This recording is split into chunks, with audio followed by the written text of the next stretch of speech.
Hello and welcome to this week's episode of the Connect Her podcast and our Connected Conversations.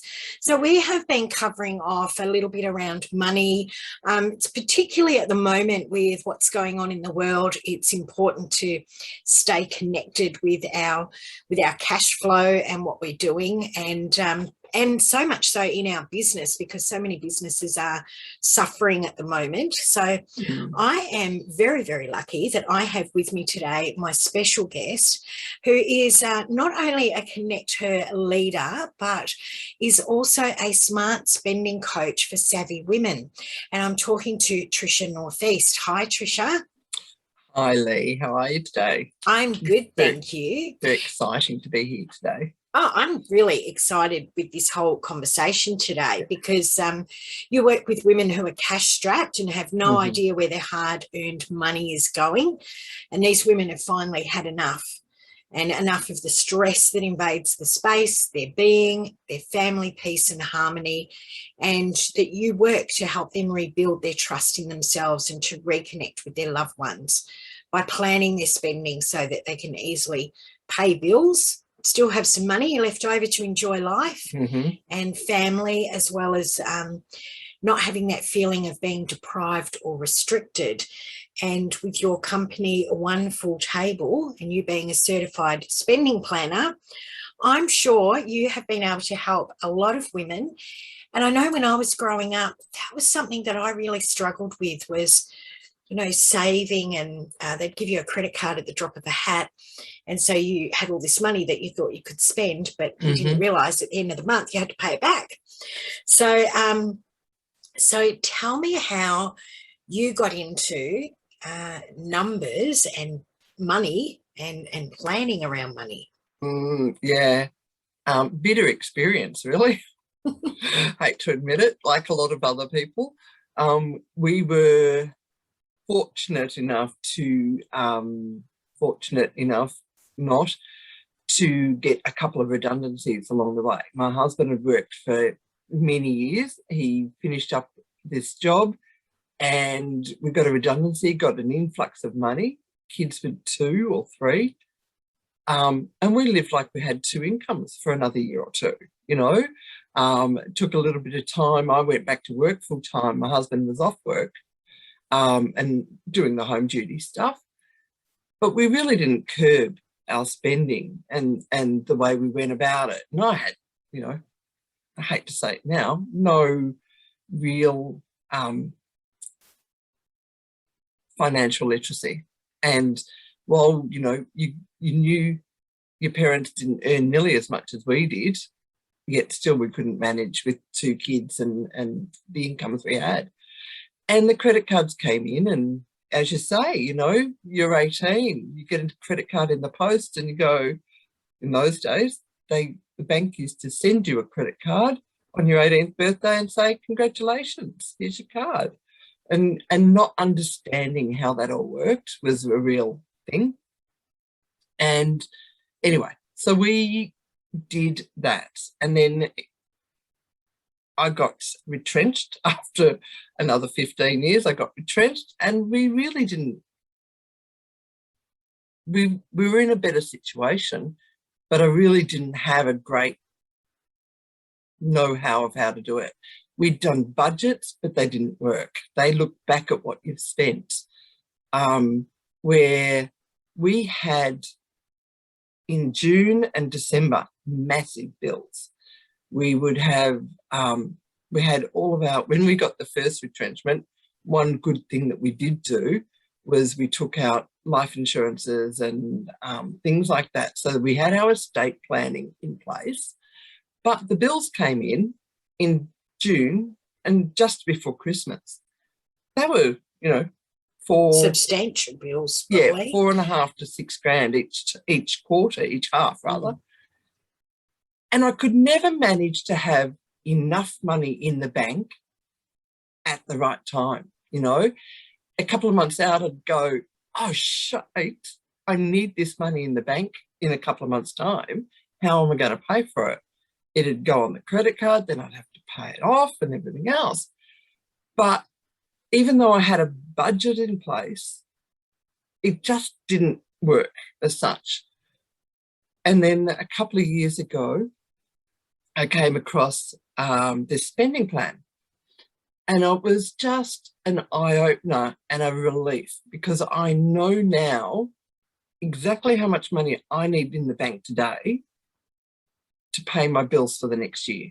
In fact, it's got a 10-year projection, but knowing what income you've got coming in, all of your expenses are there.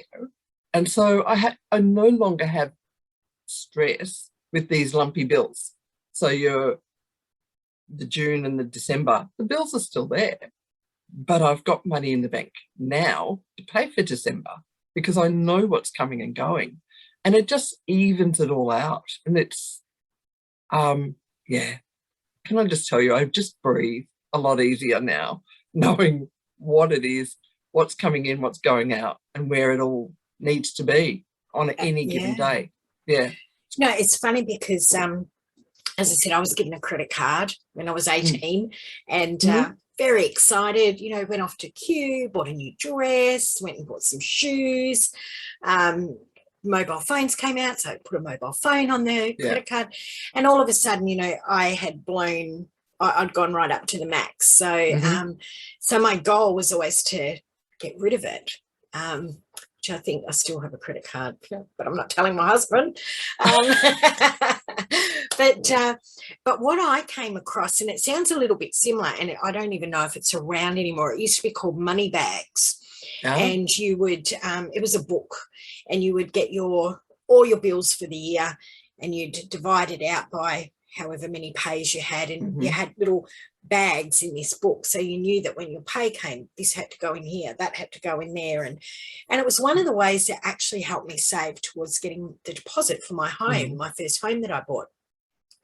But it took a long time to get from that free money that you think you have with a credit card to, you know, it was like 12 years later or something that it's like, oh, actually, you know, you have to be responsible. So, but sometimes it's not about that, is it? You just you get a little bit further behind, and then you start to tread water, and then you're drowning. So yeah, and it's that credit card recycling, you know. Oh, there's a 0% credit card, I'll move my money over to that, I'll pay it off with every intention, every heartfelt intention. But until you actually say, well, to pay that off, I actually have to pay this much per month, not just their minimum again, you know. And not put anything on it. Exactly, you know, and it just goes around and around in a circle with that. So being a spending planner, what's so different about a spending plan to a budget? It looks forward. So everything that you've got coming up, and it will break it down so that you've got the exact money that you need in your bank today. I did envelopes when I first moved out of home. You know, I got $2 for my electricity bill and this one and that one. And, you know, we got paid in cash then too. Yeah. So you'd go to the bank, get it broken down into what I needed in all of those envelopes. But again, until you're in it for a couple of years, you don't again have that money in that space where you need it for those lumpy bills. Okay.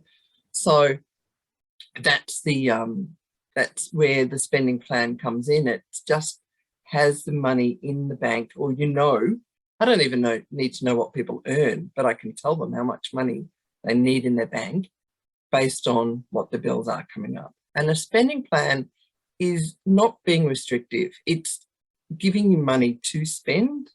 So yes, we'll allocate what needs to go to your bills account, but there's also, you know, this is your money for spending for the week. Pay yourself first. So you every fortnight we have what we call a triple FI account. So it's fun, fuel, food, and incidentals. And that's your spending for the fortnight or month or whatever rotation you get paid at. And that means that your fuel is covered, your food is covered, you've got some money for incidentals if you want a coffee and everything else, but that's it. And once it's gone, you sort of got to say, okay, I've spent my money now.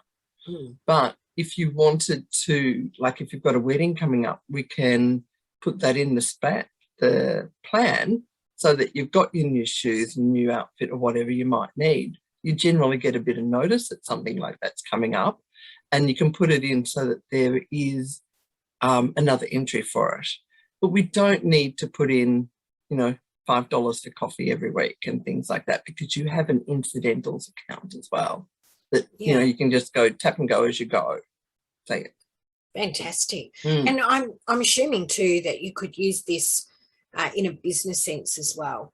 So not only for your home, but also for your business, which, and look, I've admitted to this on the podcast on many occasions, where I was just petrified of numbers, and I went for years blind, working out whether my business actually was making money or not, because I would just have everything in a shoebox and I'd shove it to the accountant and think, oh gosh, I hope it went well this year.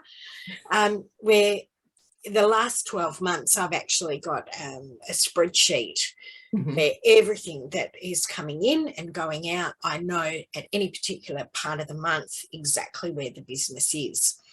So I'm sure that utilising your type of system is something that can be integrated into a business, because you don't want to be in a situation where I was, where you're going blind thinking, oh my gosh, I'm doing so well in my business, when in fact you spent more than came in. Which can happen. Absolutely. And it's very much like a spending plan for your personal stuff. Keeping it separate, having two different plans, it's a business cost. It's a monthly cost of $10 for the program, which is like a Xero or whatever else, you know.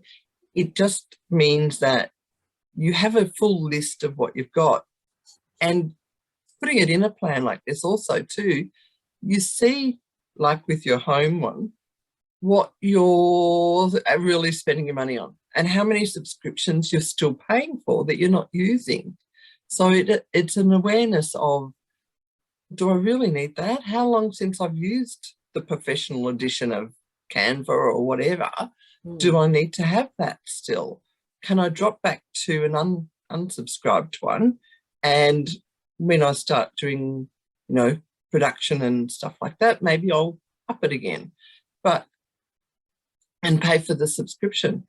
But it's really interesting how much money that you can find that people don't realise they're just spending on incidentals, like those subscriptions.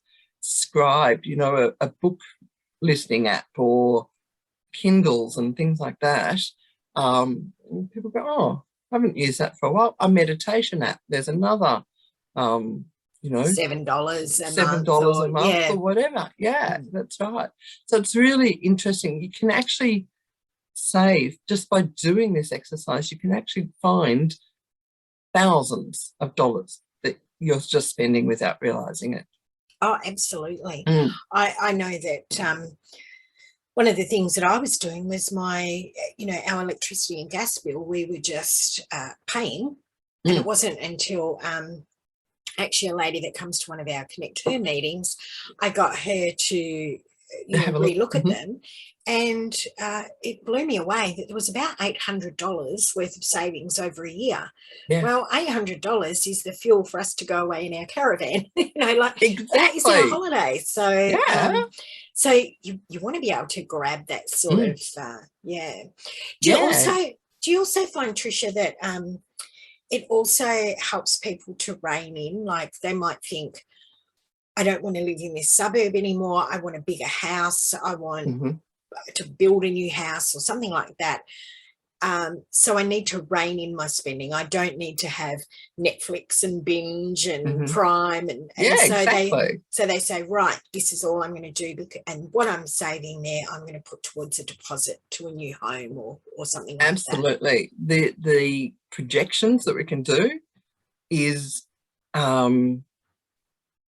it's really good for that. You know, I'm actually also a mortgage broker as well, and part of me getting into this spending plan not only finding it for myself and then becoming certified as a spending planner, my specialty is also refinancing mortgages and debt consolidation with that, so that I can get people out of that rut and moving them into, peace and harmony within the house, because there's less stress in families and that. But where was I going with that? Oh, with this, I can now predict for people when they can move, when they can afford that move, because we've got that. Because if you've got a house already, that's one thing. But to move, you actually have to pay stamp duty when you do move. And that's a considerable cost. That's like 30 or 40 grand sometimes, or could be more. And so I can actually predict when people can move based on what we've been able to save, pulling in their spending, on those basic bills, as you say. What we find in excess spending, as you said, the subscriptions to Stan and Netflix and all those streaming things, Apple TV. So yeah, it absolutely helps with that wealth management, definitely. Yeah, because I know that especially with my business, I go through regularly in our Connect Her Club. We've got a spreadsheet where you can drop down all your subscriptions. So you know what subscriptions you've got and when they're due and how much you're paying. Because sometimes, even though it says, it's cheaper to pay for the whole year, there's somewhere I only pay monthly because I turn it off when I don't need it on the month. So it actually works out cheaper to do it month by month. So we've got those sort of things. But one of the things that I do make sure that I do is really every 3 months monitor what subscriptions I've got, whether I need them, whether they need to be put on hold, whether they need to be kept at all. Because if you can really rein in your spending, it makes a huge difference in your profit in your business. But it also, one thing you really alluded to, and it's so much so in family situations, is the stress level, the discomfort around how am I going to pay this bill? My husband sees me working on my business, but there's not much coming in. So, that can, I'm not saying my husband does it, I'm just rhetorically saying. So, that is a big stress level for business owners, for householders, that if there isn't that amount of money to cover it, the stress can be quite horrendous. Well, that's right. And with the spending plan, I get paid lumpy. I get paid once a month. I get paid a base because I've earned up a level of commission. But then when I settle loans, they come in and they don't, and everything else. So I know from my spending plan how much money I need to leave in there. So from that, I know how much I can pay myself to pay my bills on my other side.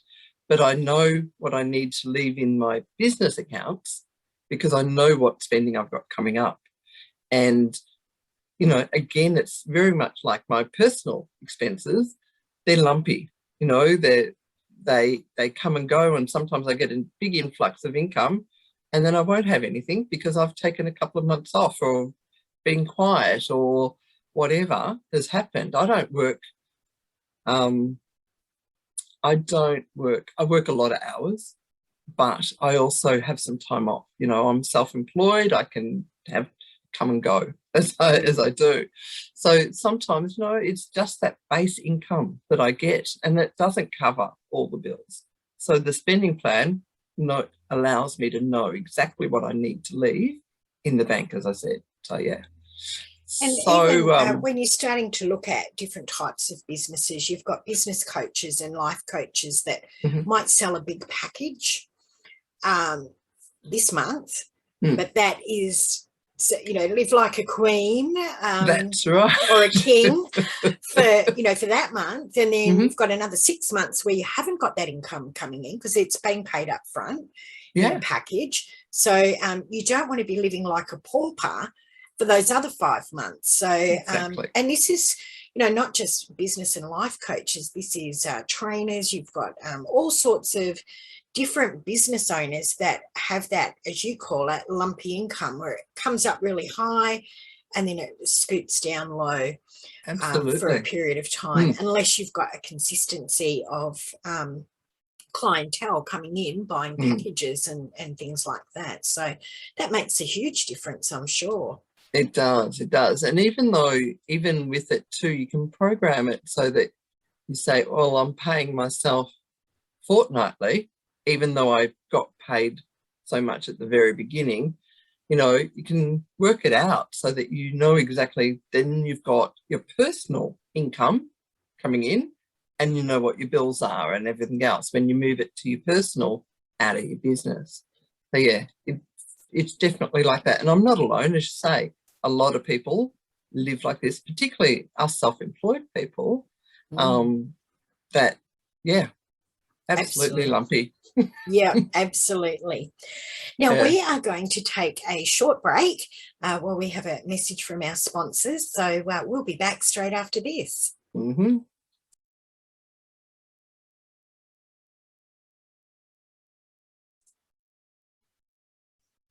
And we are back. Today I am speaking with Tricia Northeast, who is a smart spending planner, a certified planner for savvy women, and being able to really look at what people are doing with their money, how they're spending it, and how they can save it as well, which is one of the most important parts of it, of course, because you want to be able to look after yourself in retirement and do all the fabulous things that you've wanted to do. Now, Tricia, you are the founder of One Full Table, and I am very intrigued around the name One Full Table. So tell me about that.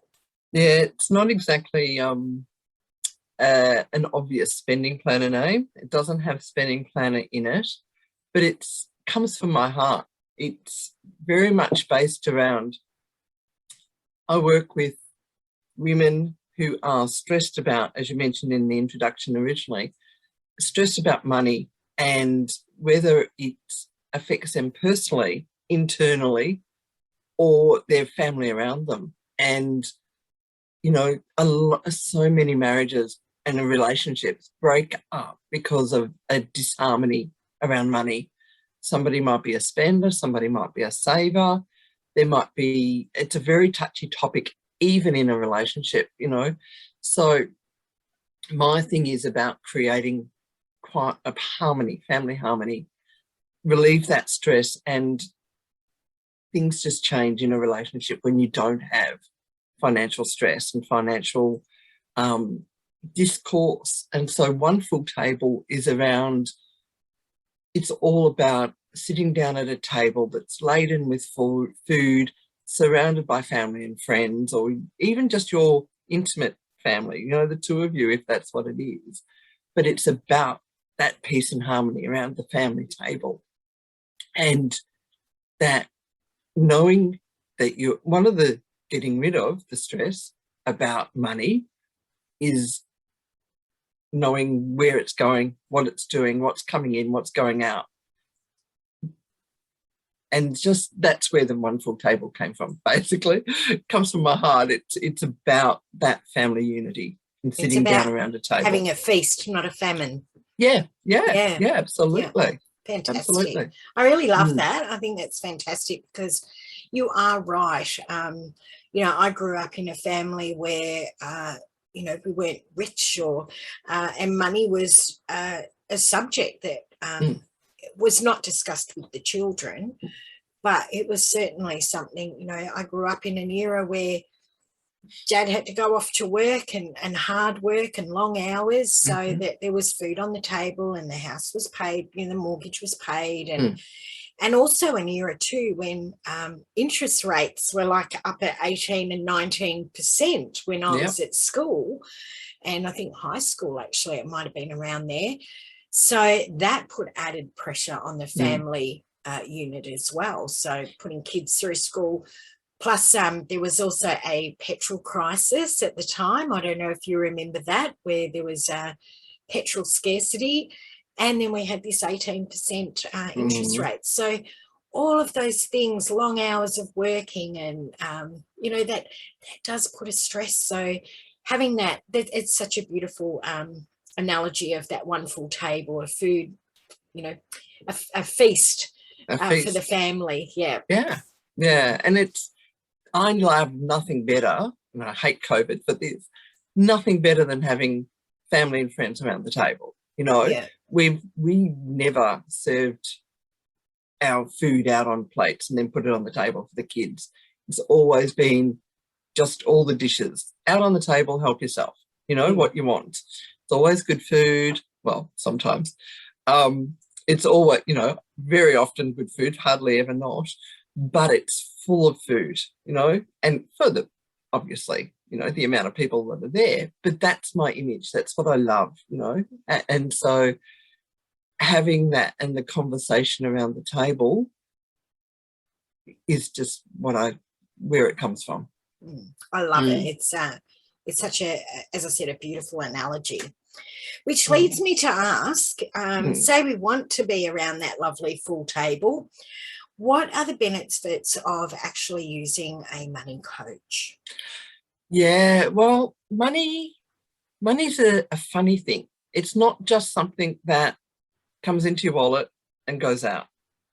There's a whole psychology behind why you spend and what you spend and what you don't spend and who spends and who doesn't. So using a coach like myself, I actually go into your money story as well, and just try and discover what it is. Like, I know at one point I had 2 young kids at home. My husband wasn't working. I was working long hours, you know, just trying to pull everything together.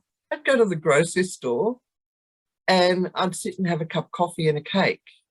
I deserve this. I deserve this. I deserve this dress. I deserve this or that. Whatever resentment it might have been, was spending money was my I deserve, where it took a long time to work out what my money story was and what my first memory of money was and where it comes from.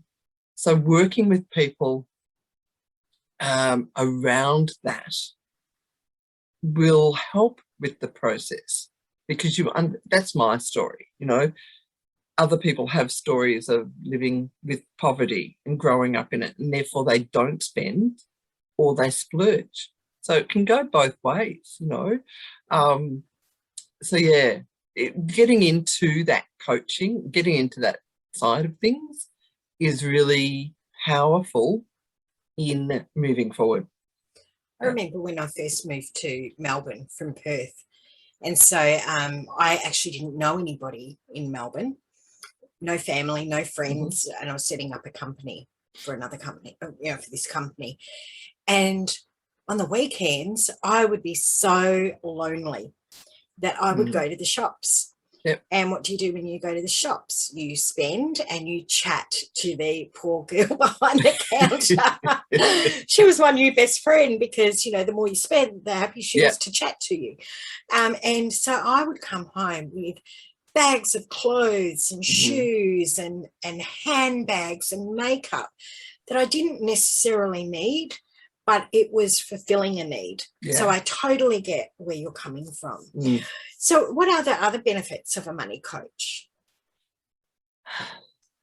The other things are having some accountability. Like, we can do our own budget, but we can justify, you know, I need that, or I don't need it, or yeah, but I watched this show on binge. It's not available on Stan. Those sorts of things happen. I can point out also too, like bringing in those resources like the somebody to look at your bills and look at the bills. Yeah. So you can pull in those resources. People don't realize that those resources exist.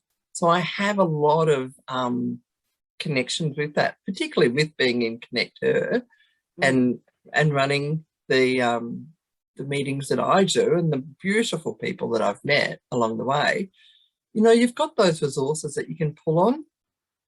So that helps. So, and it gives,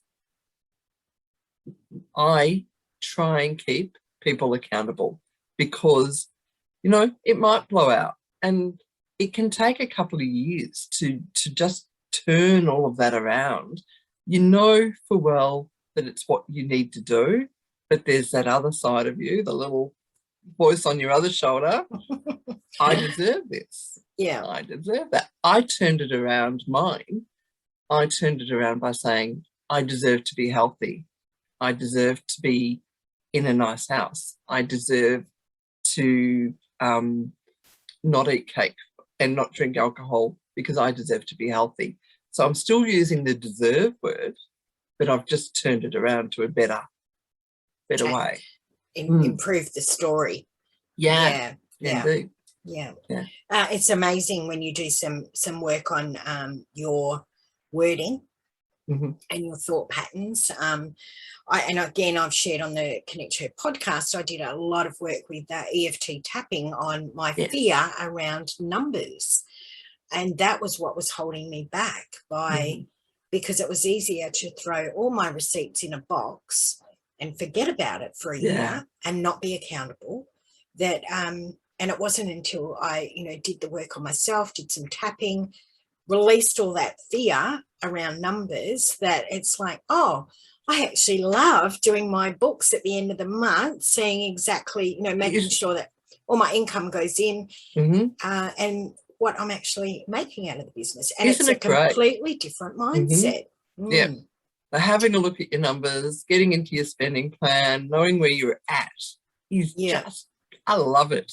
And, you know, it's like doing my zero for my business accounts, ticking it all off. I've got money for that. That's been paid. I love it. Yes, so, yes. I know exactly what you're saying. Yeah. Some people, as you said, hide from it. And that's where we can just pull you out and just, this is normal. You'd be surprised at how many people are in that situation. I'm no different. I've been in that where I absolutely did not like to do my books at all. I was scared of what it would tell me. And I avoided it for years. So yeah, I get that. I'm putting my hand up. I was right there. You know, I used to carry, and again, I've mentioned this so many different times, I used to carry an ice cream container in the car when I used to be going to the accountant, because I would work myself up into such a state that I would want to be ill on my way in the car. Like that's how stressed I would get around tax time and bills and, you know, putting everything together. Yeah. So, and you'd be surprised, people that you think are like really switched on business owners or really on top of things, it's their dirty little secret. You know, we all have those. And one thing that I find, Tricia, and you, I don't know, you can correct me, but what I find is through our Connect Her meetings, one of the things that people don't really like talking about is money. It's like a taboo subject, as a spending or saving or, you know, it's a taboo subject. It still is, absolutely, you know, and I'm very happy to say I've got my finances in order. But it's funny you use that dirty little secret, because that's the words I use a lot, because I had a dirty secret, you know. So many of my clients have that secret that the partner doesn't know about, you know, and trying to recover, you know, thousands of dollars of credit card debt, thousands, and the other partner doesn't know. No wonder you're in stress, you know. Yeah. And so that dirty little secret is a big thing, and it's not unusual at all. Yeah. Yeah. Absolutely. Yeah. Well, so people can get away from their dirty little secret, because I know that you're supporting women to master their money management, both in business and also in their personal lives as well. I know you have got a giveaway now. Your Facebook page, which you've just started, ready for this podcast, is the Smart Spending for Savvy Women. Correct. And so just put that into the your search bar on Facebook, Smart Spending for Savvy Women. And what can people download when they go there? In the files, there is a business categories spreadsheet. So business expenses spreadsheet. It's got everything in it from ASIC to subscriptions, anything. There's like 100 different categories in there. It may just prompt you with oh yeah, I paid for that. Oh, when is that due again? Have I got to pay that? Nothing worse than having ASIC, bill that's late, because everybody's got business names and registrations. Whether your business names are with Easy Companies or GoDaddy or whoever they are, it's when's it due? I can't afford to lose my business name because I haven't paid my bill. So it's got a reminder on when it's due and all that sort of stuff as well. So it's just a spreadsheet. Yeah, it's a spreadsheet in the Facebook group. Yeah. So we are going to put a link to the Facebook group, which is Smart Spending for Savvy Women. I know you've got a website that is almost ready to launch, so I'm sure you're going to put that in the group as well, so people can get some great information from you too. Tricia, I want to thank you. It is a little bit of a taboo subject, but I think it's something that we really need to be aware of, not only as women, but as business owners as well.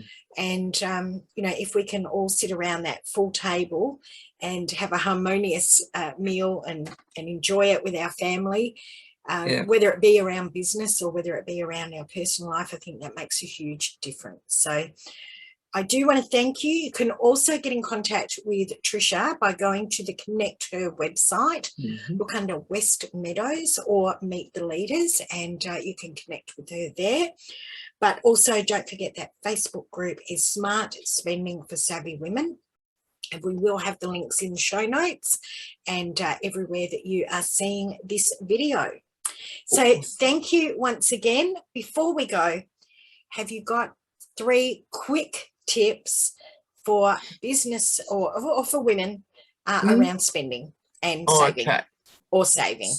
So listen to your money story when you're spending. What's the prompt? Why are you doing it? Track your subscriptions, definitely. Are they something that you can turn on and off so that you are in a better financial position at the end of the year instead of paying an annual payment?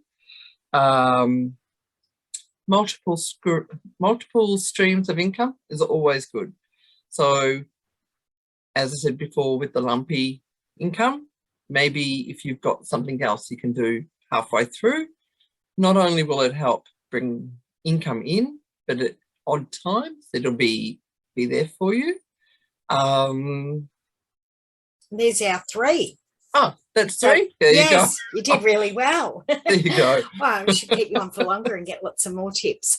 Tricia, thank you again. Smart Spending for Savvy Women. Don't forget to check the show notes as well so you can connect with Tricia. If this rang alarm bells for you, or if it resonated with you and you feel like you need to have a talk and get yourself back on track, then please do get in touch with Tricia. I'm sure she is going to help you immensely.